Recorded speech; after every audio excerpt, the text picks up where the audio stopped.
Good morning class. कैसे हैं आप? आपका हमारे सौंदर्या में स्वागत है दोस्तों।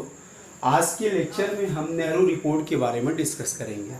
दोस्तों, नेहरू रिपोर्ट की थोड़ी सी पृष्ठभूमि जानना अति आवश्यक है, जिससे कि कड़ी से कड़ी जुड़ जाए और आपका कॉन्सेप्ट पूरी तरह से क्लियर हो जाए।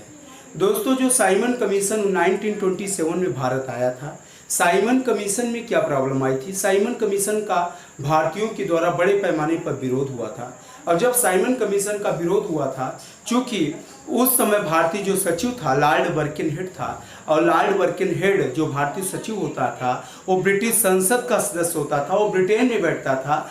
तो निश्चित रूप से भारतीय सभी मामले पर जो कुछ बातचीत करना होता, जो कुछ डिस्कस होता था, लॉर्ड बर्किनहेड भारतीय सचिव होता था। इस बात से भारतीय विरोध के कारण लॉर्ड बर्किनहेड अत्यधिक नाराज होता है और वो भारतीयों को एक चैलेंज देता है कि अगर कोई भारतीय संविधान बना के दिखा दे तो हम भारत को आज़ाद करने के लिए तैयार है। इसी चैलेंज को मोतीलाल नेहरू के द्वारा स्वीकार किया गया था, जिसे हम इतिहास में नेहरू रिपोर्ट के रूप में जानते हैं। मोतीलाल नेहरू के द्वारा भारतीय संविधान का एक प्रारूप पेश कर दिया गया, और प्रारूप तो पेश कर दिया गया, किंतु इस प्रारूप पर लॉर्ड इरविन जो वायसराय था या लॉर्ड बर्किनहेड की कोई प्रतिक्रिया नहीं होती है, और नेहरू रिपोर्ट इसी को कोई प्रक्रिया नहीं होती। इसके जो नेहरू रिपोर्ट की जो इन्होंने एक प्रारूप दिया था, जो प्रावधान दिए थे, इस प्रावधान में कुछ ऐसे भी कारण थे जिसके कारण भारतीय नेता इसका विरोध करते हैं। जैसे कि मुस्लिमों के लिए सांप्रदायिक निर्वाचन की बात स्वीकार नहीं की गई थी, इसलिए मोहम्मद अली जिन्ना विरोध करता है और इसके विरोध में 14 सूत्री कार्यक्रम तैयार करता है, जिसे मोहम्मद अली जिन्ना के 14 सूत्री प्रोग्राम के नाम से जाना जाता है। तो दूसरी तरफ से जवाहरलाल नेहरू यह विरोध करते हैं कि जो डोमेनियन स्टेट की बात की गई ये गलत है, हमें पूर्ण स्वराज चाहिए। किंतु गांधी के समझाने के बाद उन्होंने इस बात पर तैयार हो गए कि ठीक है, अगर 1 वर्ष के अंदर ब्रिटिश डोमेनियन स्टेट की बात को स्वीकार कर लेता है तो ठीक है, नहीं तो हम पूर्ण स्वराज की मांग रखेंगे।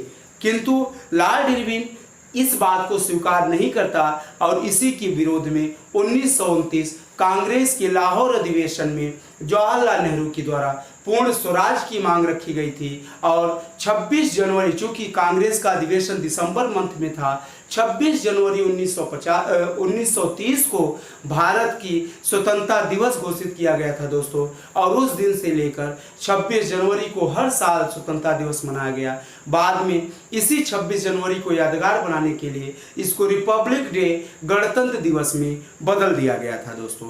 ये यहाँ तक का पूरा कॉन्सेप्ट है। अब हम लोग नेहरू रिपोर्ट को अच्छे से एनालिसिस करेंगे। नेहरू रिपोर्ट दोस्तों 1928 से बना था। ये बनाने वाले कौन थे? मोतीलाल नेहरू के द्वारा बनाया गया था। यह संविधान बनाने का एक प्रारूप था। पहला क्वेश्चन, नेहरू रिपोर्ट क्या है? संविधान बनाने का एक प्रारूप है जो मोतीलाल नेहरू के द्वारा बनाया गया था। ठीक है, अच्छा क्यों बनाया गया था? भारतीय सचिव लॉर्ड बर्किनहेड ने भारतीयों को चैलेंज दिया था कि कोई भारतीय अपने देश का संविधान बना के दिखा दे तो हम आज़ादी देंगे। इस बात को, इस चैलेंज को मोतीलाल नेहरू ने स्वीकार किया और उन्होंने संविधान का एक प्रारूप बनाया जो नेहरू रिपोर्ट के नाम से प्रसिद्ध है। इसमें क्या प्रावधान थे? प्रावधान थोड़ा सा हम लोग देखेंगे।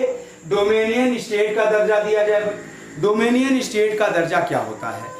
पहला था कि भारत को डोमेनियन स्टेट का दर्जा दिया जाए, यानी भारत की पूरी शासन व्यवस्था भारतीयों के द्वारा नियंत्रित की जाए। ब्रिटिश सिर्फ नाम मात्र का प्रधान हो। डोमेनियन स्टेट का मतलब भारतीय शासन व्यवस्था भारतीयों के द्वारा नियंत्रित की जाए, ब्रिटिश सिर्फ नाम मात्र का प्रधान हो। सांप्रदायिक निर्वाचन की मांग को अस्वीकार किया गया। इसमें मोहम्मद अली जिन्ना का मानना था कि जहाँ पे मुस्लिम अल्पसंख्यक है वहाँ पे मुस्लिमों को सेपरेट रिजर्वेशन दिया जाए, और जहाँ पर मुस्लिम बहुसंख्यक है वहाँ पे ऐसा कुछ भी प्रावधान न हो। लेकिन इस रिपोर्ट में पूरी तरह से कहा गया कि नहीं, सांप्रदायिक आधार पर किसी को कुछ भी रिजर्वेशन नहीं दिया जाएगा, सबको अस्वीकार किया गया। मौलिक अधिकार का प्रस्ताव लाया गया, फंडामेंटल राइट को इसमें रखा गया। उत्तरदायी सरकार के गठन का प्रावधान किया गया था। इस तरह से इसमें बहुत सारे प्रावधान हुए थे। इस नेहरू रिपोर्ट का स्टार्टिंग स्टेज में मोहम्मद अली जिन्ना के द्वारा विरोध किया गया और बाद में पंडित जवाहरलाल नेहरू के द्वारा विरोध किया गया। मोहम्मद अली जिन्ना इस आधार पर विरोध करता है कि नेहरू रिपोर्ट में सांप्रदायिक निर्वाचन के मामले में कुछ भी ऐसा नहीं है और इस बात को लेकर, सेपरेट रिजर्वेशन की बात को लेकर मोहम्मद अली जिन्ना नेहरू रिपोर्ट का विरोध करता है। और इसी के विरोध में मोहम्मद अली जिन्ना मुस्लिमों की डिमांड के लिए 14 सूत्री मांग रखता है, जिसे हम अलग से फोकस करेंगे। दूसरी तरफ बाद में जवाहरलाल नेहरू भी नेहरू रिपोर्ट का इस आधार पर विरोध करते हैं कि नेहरू रिपोर्ट में डोमेनियन स्टेट की बात की गई है, जबकि भारत को अब पूर्ण स्वराज की आवश्यकता है।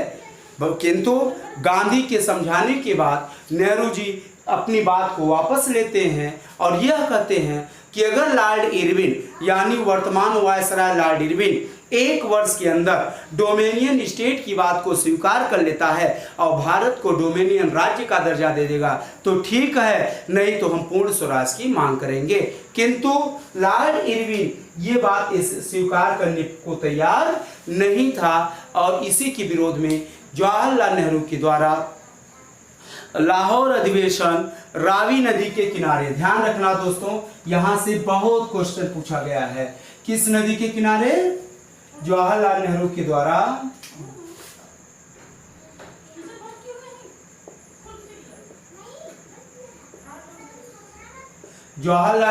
द्वारा लाहौर में। कहां पे? ऑप्शन में कराची भी रहता है, यही कंफ्यूज करता है, तो विशेष से ध्यान रखना है। लाहौर अधिवेशन में कौन सी नदी है? यहाँ पर रावी नदी के किनारे कांग्रेस की अध्यक्षता कर रहे थे। कौन अध्यक्ष थे? जवाहरलाल नेहरू ने। और यहीं पर जवाहरलाल नेहरू ने पूर्ण स्वराज की मांग रखी थी। पूर्ण स्वराज किसकी मांग किए थे? पूर्ण स्वराज की मांग किए थे। और दूसरे 26 जनवरी, चूंकि ये लाहौर जो अधिवेशन कांग्रेस का चल रहा था ये दिसंबर मंथ में था। किस महीने में था? दिसंबर के बाद जनवरी आता है और 26 जनवरी 1930 को भारत का स्वतंत्रता दिवस घोषित करते हैं और उसी दिन से लेकर ये हर साल 26 जनवरी को स्वतंत्रता दिवस के रूप में मनाया जाता था। बाद में इसी को यादगार बनाने के लिए 26 जनवरी को गणतंत्र दिवस के रूप में मनाया जाने लगा। हमारा संविधान 24 जनवरी तक कंप्लीट हो गया था। हमने बताया बहुत सारी चीज़ें उसमें ऐड भी हो चुकी थी, लेकिन 26 जनवरी को ऑफिशियली रूप से उसको रिकमेंड किया गया। उसका रीज़न सिर्फ और सिर्फ इसी डेट को यादगार बनाना था दोस्तों। ठीक है, thank you class. Next lecture में नेक्स्ट वीडियो के साथ पुनः मिलेंगे। अब हम इसी कड़ी को आगे ले चलते हुए अब हम गांधी के सविनय अवज्ञा आंदोलन को अवलोकन करेंगे कि उसमें क्या प्रावधान थे, उनसे रिलेटेड क्या चीज़ें हैं।